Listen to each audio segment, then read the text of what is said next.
Jubilee hills ఉప ఎన్నికల్లో పోటీ చేస్తున్నటువంటి స్వతంత్ర అభ్యర్థి నిరుద్యోగుల పట్ల పోటీ చేసినటువంటి అస్మా గారు మనతో పాటు ఉన్నారు. ఒకసారి మాట్లాడే ప్రయత్నం చేద్దాం. అక్క నమస్తే. నమస్తే. చెప్పండి, ఏ విధంగా సాగుతుంది మీ ప్రచారం?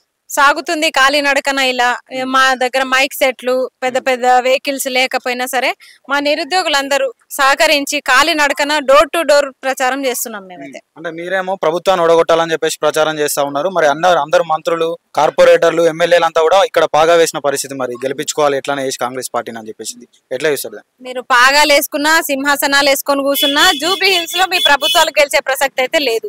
ఏ ప్రభుత్వం కూడా ఇక్కడ గెలవదు. మేము చెప్తున్నాం కదా, కాంగ్రెస్ పార్టీని ప్రత్యేకంగా టార్గెట్ చేయడంలో ముఖ్య ఉద్దేశం ఏంటంటే మా నిరుద్యోగులను నిండా ముంచిరు. వాళ్ళు 6 గ్యారంటీలని ప్రజలను నిండా ముంచిరు. వాళ్ళు చెప్పిందే ఉద్యోగాలు ఇస్తాము, నిరుద్యోగ భృతి ఇస్తాము, 6 గ్యారంటీలను అమలు చేస్తామనే వచ్చిరు. మీ మేనిఫెస్టో కూడా మీరుగా తయారు చేసింది, మేము తయారు చేసినాం.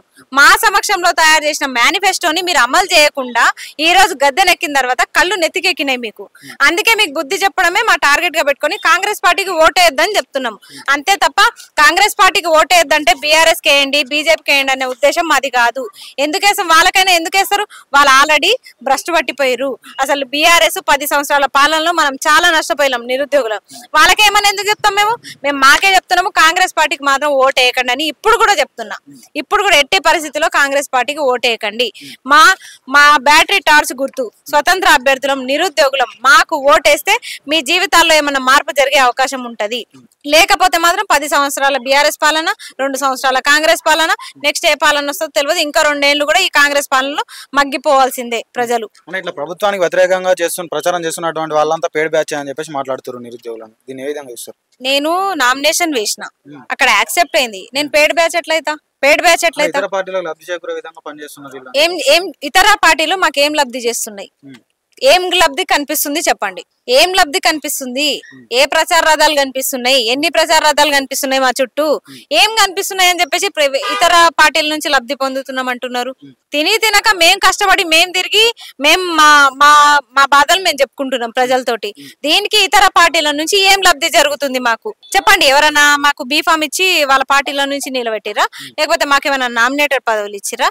లేకపోతే నిరుద్యోగుల పక్షాన నుండి ఈరోజు నిరుద్యోగులు గల్లీలలో కొట్లాడుతున్నారు కదా, వాళ్ళ బాధలు చెప్పుకుంటున్నారు కదా అని చెప్పేసి ఏ నాయకుడు అని వచ్చి మాకు మద్దతుగా నిలబడుతున్నాడా? మాకు మేమే పోరాడుతున్నాం, ఎవరన్నా మద్దతు కూడా రావట్లేదు. మేము ఉద్యమకారులము, మేమింత ఇది అంత ఇది అని చెప్పుకునేటోళ్ళు కూడా రావట్లేదు. ఇప్పుడు అట్లాంటి వాళ్ళ గురించి మేమెందుకు మాట్లాడతాం? మాకేం లబ్ధి జరుగుతుంది చెప్పండి, నిరూపించండి. పోనీ జూబ్లీ హిల్స్ ఎన్నికల్లో రోజుకో వినూత్న నిరసనతో మీరు ప్రచారం చేస్తా ఉన్నారు.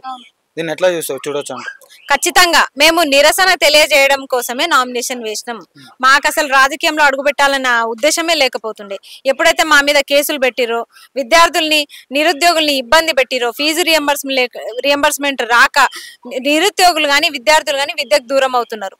ఏంది పరిస్థితి? అంటే గత ప్రభుత్వాలు ఇవ్వట్లేదా? మీరు వచ్చినాక ఏమన్నా ఒక మంచి పని జరిగిందా? ఆరోగ్యశ్రీ బంద్ చేసిరు అంటే వయసు పెట్టిన ఆరోగ్యశ్రీ పథకం అనేది మీకు అంత అల్లటప్ప పథకం అనిపిస్తుందా? నిరుపేదలకి అదొక వరం, వాళ్ళ ఆరోగ్యానికి అదొక భరోసా. అలాంటి పథకాన్ని మీరు తీసేసిరు. ఎన్ని మార్పులు చేసిరు? అసలు రియంబర్స్మెంట్ కూడా ఆయన కాలంలో దేవుడు అని కొలిచిరు నిరుద్యోగులు, నిరుపేద విద్యార్థులు. అలాంటి పథకాన్ని కూడా మీరు పథకాలన్నీ తీసేసుకుంటూ రియంబర్స్మెంట్లు ఇవ్వకుండా విద్యను దూరం చేసేది మీరు. మరి మిమ్మల్ని ఎట్లా ఆదరిస్తాం? మేము గెలిపించినంత మాత్రాన మీరు ఏం చేసినా మేము సినిమా చూస్తూ ఉండాలా? అంటే ప్రశ్నిస్తే పేడ్ ఆర్టిస్ట్లా, ప్రశ్నిస్తే వేరే పార్టీ అభ్యర్థులమా? మరి వేరే పార్టీ అభ్యర్థులు అంటే మా వెనకాల వేరే పార్టీ వాళ్ళు ఉండాలి కదా, ఎందుకు లేరు? ఇప్పటికీ వాళ్ళు తిట్టబడితే మీరు తిట్టబట్టిరు. ఇంకా ఎవరిని మా లబ్ధి చేకూరుతున్నా అని ఎట్లా చెప్తున్నారు? అన్ని పార్టీలు నిరుద్యోగుల్ని తిట్టే పార్టీలే, అందరూ నిండా ముంచేటోళ్లే. ఏ పార్టీ మా వెనకాల ఉంది చెప్పండి? అంటే రాష్ట్రంలో చూసుకున్నట్టయితే కాలేజీలు అన్ని కూడా బంద్ చేసుకొని కూర్చున్న పరిస్థితి. మరి రాష్ట్ర ప్రభుత్వం ఏం చేస్తుందా?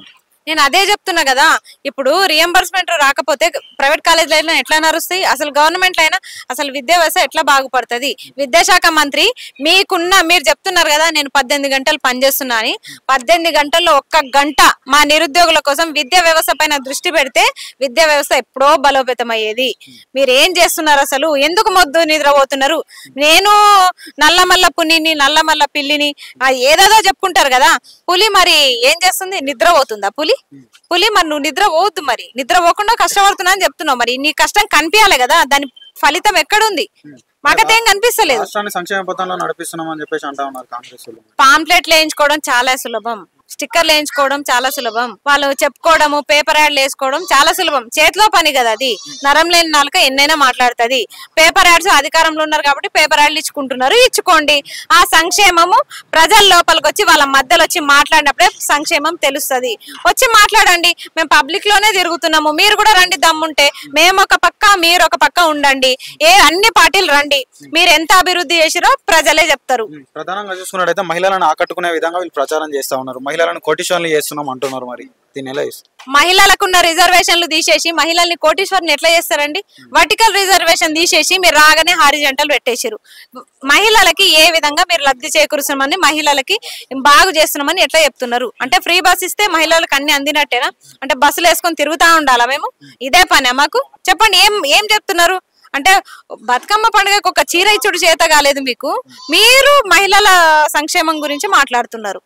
అవ్వాలకు 4000 పెన్షన్ కూడా మేము అమలు చేయబోతున్నాం. త్వరలో 2500 కూడా ఇవ్వబోతున్నాం. అన్ని త్వరలోనే, ఉద్యోగాలు త్వరలోనే, పెన్షన్ల పెంపుదల త్వరలోనే, అన్ని త్వరలోనే అనే మాటకే 2 సంవత్సరాల కాలం గడిచిపోయింది. మళ్ళీ ఇప్పుడు త్వరలోనే అనే మాట మాట్లాడుతున్నారు. ఇంకెంత కాలం గడుపుతారో? మా అయితే ఇంకో 2 సంవత్సరాలు, అంతకు మించారైతే ఈ త్వరలో అనే మాట వినలేం మేము. ఇప్పుడే వినండి తనివి తీరా. సరే, మరి 2 రోజుల్లో ఇప్పుడు 30 జరగబోతున్న నేపథ్యంలో ప్రజలకు ఏం చెప్పాలనుకుంటున్నారు? ప్రభుత్వానికి ఏం చెప్పాలనుకుంటున్నారు? నేను చెప్పేది ఏంటంటే, ప్రజలకి కొన్ని పార్టీలు, అన్ని పార్టీలు కూడా, ప్రధాన పార్టీలన్నీ, అధికార పార్టీలు, ప్రతిపక్ష పార్టీలు, అన్ని పార్టీలు కూడా నిరుద్యోగుల్ని ప్రజల్ని నిండా ముంచినవే. 10 సంవత్సరాలు బీఆర్ఎస్ పాలన, 2 సంవత్సరాలు కాంగ్రెస్ పాలన, ఇంకా బీజేపీ పాలన అయితే ఇక్కడ లేదు. వాళ్ళు రావడం కోసం కూడా వాళ్ళు ప్రయత్నం చేయట్లే. బీజేపీ వాళ్ళు అయితే కాంగ్రెస్ కే సపోర్ట్ చేస్తున్నారు. మా మైనార్టీలను ఏమంటున్నారంటే, వాళ్ళు టోపీ పెట్టుకున్న వాళ్ళని ఓట్లు అడగడం కంటే నా తలకాయ నరుక్కుంటా అని చెప్పేసి బండి సంజయ్ గారు అంటున్నారు. మీ తలకాయ మీరు కాదు, మేమే నరుకుతాం. మా దగ్గరకు వచ్చి ఓట్లు అడిగితే మేమే నరుకుతాం, బరాబర్ నరుకుతాం. మీరు అంటుర్రు కదా నా తలకాయ నరుక్కుంటా అని, నరుక్కోండి. మమ్మల్ని ఓట్లు అడిగే ముందు నరుక్కోండి. మీరు కులమత విద్వేషాలు రేపుతూ మీరు మమ్మల్ని మా జాతిని మొత్తాన్ని మీరు హీనంగా చూస్తున్నారు. అంటే బీజేపీ అంటే ఓన్లీ హిందువుల పార్టీ ప్రకటించండి. మరి ముస్లింలు కాదు, అసలు మాకు సంబంధం లేదు అని చెప్పేసి ప్రకటించండి. అంతే తప్ప మా ఓట్లు కావాలి. దీని ఉద్దేశం ఏంటంటే, మైనార్టీలంతా అప్పుడు ఏం చేస్తారు, ఈయన మాటలకి బాగా రెచ్చిపోయి కోపోద్రిక్తులయ్యి ఆ తర్వాత కాంగ్రెస్ కోటేయాలని వీళ్ళ ప్లాన్. అంటే ఇక్కడ కాంగ్రెస్ బీజేపీ కలిసిపోయి ఆడుతున్న డ్రామా ఇది. బండి సంజయ్ వ్యాఖ్యలని మేము ఖండిస్తున్నాము. ఖచ్చితంగా నేను ఒక ముస్లిం బిడ్డగా కూడా ఖండిస్తున్నా. అంటే మతాలను అడ్డు పెట్టుకుని ఒక పార్టీ ప్రచారం చేస్తుంటే, కులాలను అడ్డు పెట్టుకుని ఇంకో పార్టీ ప్రచారం చేస్తున్నారు. అంటే బీసీ బిడ్డకు చిత్తశుద్ధితోటి మేము టికెట్ ఇచ్చినామని చెప్పేసి అంటా ఉంది కాంగ్రెస్ ప్రభుత్వం. దీనికి ఏం చేస్తాం? అంటే ఒక ఆయననే బీసీ బిడ్డనా? మరి మేమంతా ఎవరం? మరి మేము బీసీ బిడ్డలం కాదా? మరి మా దగ్గర కూడా క్యాస్ట్ సర్టిఫికెట్లు ఉన్నాయి. బీసీ బిడ్డలం అనే క్యాస్ట్ సర్టిఫికెట్లు ఉన్నాయి. ఆయనకి ఇచ్చినంత మాత్రాన బీసీ బిడ్డలకు అందరికి న్యాయం జరుగుతుంది, అజారుద్దీన్ కి మంత్రి పదవి ఇచ్చినంత మాత్రాన అందరికి న్యాయం జరుగుతుంది అని ఎట్లా అనుకుంటారు అంటున్నా నేను. అంటే వాళ్ళిద్దరికి ఉద్యోగాలు వస్తే యావత్ తెలంగాణలో ఉండే బీసీ బిడ్డలకు అందరికి, మైనార్టీ బిడ్డలందరికీ న్యాయం జరిగినట్ట? మీరు ఈ సమయంలో చేయాల్సిన పనులేంది, మీరు చేస్తున్న పనులేంది? ఒక్కరికి ఉద్యోగాలు ఇచ్చి ఒక్కరికి పట్టం గట్టగట్టి మీరు చెప్తున్నారు. మిగతా మైనార్టీ బిడ్డల సంగతి ఏంది, మిగతా బీసీ బిడ్డల సంగతి ఏంది? అది చెప్పకుండా వాళ్ళిద్దరికి ఇచ్చి మేము అందరికి ఇచ్చినట్టు క్రియేట్ చేస్తామంటే ఎంతవరకు సమంజసం? అంటే ఈ జూబ్లీ హిల్స్ ఉప ఎన్నిక ద్వారానైనా మరి ప్రభుత్వానికి ఏదైనా చలనం వస్తుందంటారు? ఖచ్చితంగా. ఇప్పుడు కాంగ్రెస్ అయితే ఎట్టి పరిస్థితుల్లో ఓడగొడతాం, మేమైతే దగ్గరుండి ఓడగొడతాం. మళ్ళీ మా అయితే వాళ్ళకి ఒక సీటు పోతే పెద్ద నష్టం ఏం జరగదు. కానీ వాళ్ళు ప్రెస్టేజ్ గా తీసుకుంటున్నారు. ఇక్కడ కాంగ్రెస్ గెలిస్తే నిరుద్యోగులం ఓడిపోయినట్టే. కాబట్టి ఎట్టి పరిస్థితుల్లో కాంగ్రెస్ ని గెలిపించే ప్రయత్నం అయితే మేము చెయ్యము. మేము దిగింది కూడా అందుకే. ఇతర పార్టీలు అంటారా, ఇప్పుడు వాళ్ళని నిరూపించుకోవాలి. మేము ఇంతకు ముందు ఏం చేయలేకపోయినాం, ఇప్పుడన్నా మిమ్మల్ని చేస్తాము ఖచ్చితంగా వాళ్ళు హామీలు ఇచ్చుకుంటే బాగుంటది. 2 రోజుల్లో జూబ్లీ హిల్స్ లో బై ఎలక్షన్ జరగబోతున్న నేపథ్యంలో నిరుద్యోగులు కూడా చాలా విస్తృతంగా ప్రచారం చేస్తున్న పరిస్థితి కనిపిస్తా ఉంది. ఒకసారి వారిని అడిగి తెలుసుకుందాం. పరిస్థితి ఏ విధంగా ఉంది జూబ్లీ హిల్స్ అనే దాని గురించి, వారికి వస్తున్న స్పందన ఏ విధంగా ఉంది అనే దాని గురించి కూడా మాట్లాడే ప్రయత్నం చేద్దాం. నమస్తేనే. నమస్తే. చెప్పండి, ఏ విధంగా చేస్తున్నారు ప్రచారం? స్పందన ఏ విధంగా? విస్తృతంగా జోరుగా హోరుగా చేస్తున్నాము.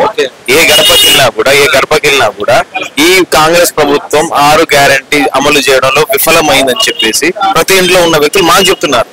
మిమ్మల్ని కాదు, మమ్మల్ని కూడా ఈ కాంగ్రెస్ పార్టీ వాళ్ళు ముంచిరని చెప్పేసి మేము తిరుగుతున్నాం. ఎందుకంటే కాంగ్రెస్ పార్టీ 2 లక్షల ఉద్యోగాలు ఇస్తామని చెప్పి ఇవ్వలేదు. వాళ్ళు కూడా 6 గ్యారంటీలు హామీలు ఇచ్చి ఇవ్వలేదు ఇప్పుడు దాకా. 2 వర్గాలు ఇప్పుడు కాంగ్రెస్ వ్యతిరేకంగా పనిచేస్తున్నాయి.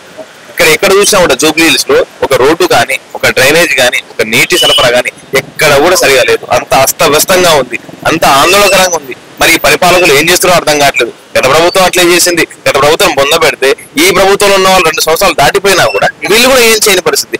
ఇవాళ మంత్రులందరూ ఎవరైతే మంత్రులందరూ, ఎమ్మెల్యేలు అందరూ మినిస్టర్తో సహా ఇక్కడ తిరుగుతున్నారు. ఎందుకు తిరుగుతున్నారు? మీరు కనుక అభివృద్ధి చేసి ఉంటే, మీరు కనుక 6 పథకాలు అమలు చేసి ఉంటే మీరు తిరగాల్సిన అవసరం లేదు. మీరు ఉన్నా గెలుస్తారు కదా. మీరు విఫలం అయ్యారని తెలిసి మీరు అందరు ఇవ్వాల ప్రతి ఒక్క గల్లీకి, వీధికి మంత్రులను, ఎమ్మెల్యేలను పెట్టి గెలిపిద్దామని చూస్తున్నారు. కాంగ్రెస్ పార్టీ ఘోరంగా విఫలమైంది. రాష్ట్ర ప్రభుత్వం వల్ల మేము తీవ్రంగా నష్టపోయామని చెప్పేసి మీరు తిరుగుతా ఉంటే వీళ్ళంతా పేరు బ్యాచ్ రోడ్ల మీదకి వచ్చి తిరిగేటోళ్ళు, ప్రచారం చేసేటోళ్ళు అని చెప్పేసి కాంగ్రెస్ వాళ్ళు అంటాం. దీనికి ఏం చెప్తున్నారు? మేము పెయిడ్ ఆర్టిస్టులు అని మీరు అంటున్నారు కదా. మేము మా దగ్గర ఉన్న ఆదాలు చూపెడితే మీరు పెయిడ్ ఆర్టిస్టులు అవుతారు. ఎందుకంటే గత ప్రభుత్వంలో ఉన్నప్పుడు మేము కూడా బస్ యాత్రలు చేసి కాంగ్రెస్ పార్టీని గెలిపించినాం. అప్పుడు పెయిడ్ ఆర్టిస్టులు కాదా? మరి ఇప్పుడే పెయిడ్ ఆర్టిస్టులా? మా హక్కుల కోసం కొట్లాడుతాం. గత ప్రభుత్వంలో ఉన్నప్పుడు వాళ్ళ కోసం కొట్లాడాం. ఇప్పుడు మీ పైన కొట్లాడతాం. మాకు రావాల్సిన ఉద్యోగాలు ఇచ్చి ఉంటే మేము ఈ రోడ్ల పైన కానీ, ఈ వీధిలో పడి తిరగాల్సిన అవసరం ఉంది. మీరు ఉద్యోగాలు ఇవ్వండి. మీరు కనుక 2 లక్షల ఉద్యోగాలు ఇవాళ సాయంత్రం ఇస్తా అంటే ఇవాళ పని చేస్తాం ప్రచారం. మీరు ఇవ్వడానికి పెద్ద పెద్ద ఓరులు, ప్రచారాలు, అబద్ధాలు, మోసపోయే మాటలు. ఇలా ఒక మంత్రులు 70,000, 80,000, 90,000 ఎవరికి ఇచ్చారా ఉద్యోగాలు? మాకు ఇచ్చారా? మాకు తెలియదా? మా స్టూడెంట్స్ అనేది తెలియదా? ఎక్కడ వస్తే అక్కడ తొక్కుదామని చూస్తున్నారు స్టూడెంట్స్, కొడదామని చూస్తున్నారు కాంగ్రెస్ పార్టీని. వీళ్ళు కనుక స్థానిక నోటిఫికేషన్కి వెళ్తే చెప్పులేసి కొడదామని చూస్తున్నారు కాంగ్రెస్ నిరుద్యోగులు. అని ఎవరికి ఇవ్వకుండా నోటిఫికేషన్స్ మీకు మీరు నోటిఫికేషన్ ఇచ్చుకుంటారు. ఎమ్మెల్యే నోటిఫికేషన్స్, ఎమ్మెల్సీ నోటిఫికేషన్లు ఉన్న వాళ్ళకి మంత్రి పదవులు, అజారుద్దీన్ కానీ, అసౌద్దీన్ కానీ వాళ్ళకి ఇస్తారు. కానీ మాకైతే ఏం వేయట్లేదు.